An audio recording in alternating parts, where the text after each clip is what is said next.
તમિલનાડુના મુખ્યમંત્રી અને દક્ષિણ ભારતમાં જબરી લોકચાહના ધરાવતા જયલલિતા જે હવે આપણી વચ્ચે નથી રહ્યા.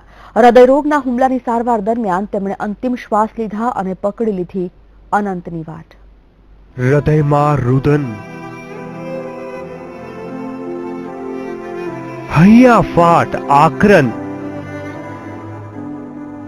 અને શોકનો આઘાત છે દરેકના દિલમાં. આ દ્રશ્યો છે ચેન્નઈના.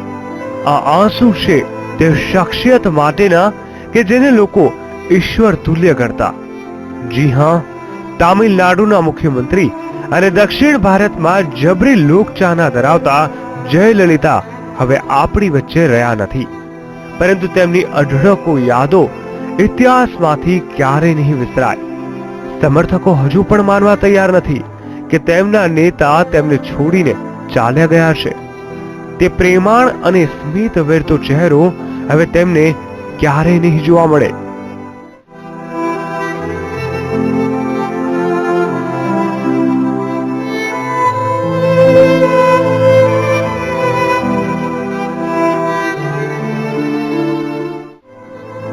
આમ તો અમ્મા છેલ્લા 70 દિવસોથી હોસ્પિટલમાં સારવાર હેઠળ હતા.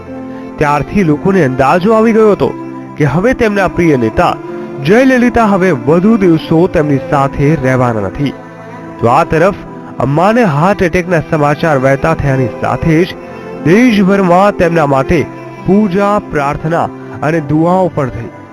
લોકોએ ઈશ્વર પાસે અગણિત આજીજી કરી, પરંતુ અમ્માને દવા કે દુઆ ન ફળી અને અમ્માએ પકડી લીધી અનંતની વાટ. દિવસભર અનેક અફવાઓ અને અટકળોના દોર પછી આખરે રાતે તેમના નિધનની જાહેરાત કરાઈ અને તે સાથે જ દક્ષિણ ભારત સહિત સમગ્ર દેશમાં અમ્મા ન રહ્યા હોવાના સમાચારે સૌને શોકમગ્ન કરી દીધા. પરંતુ ભારતની રાજનીતિ અને દક્ષિણ ભારતમાં તેમનું સ્થાન અન્ય કોઈ ન લઈ શકે જે જયલલિતાએ એટલે કે અમ્માએ પોતાના સંઘર્ષથી બનાવ્યું હતું. Bureau report, VTV news.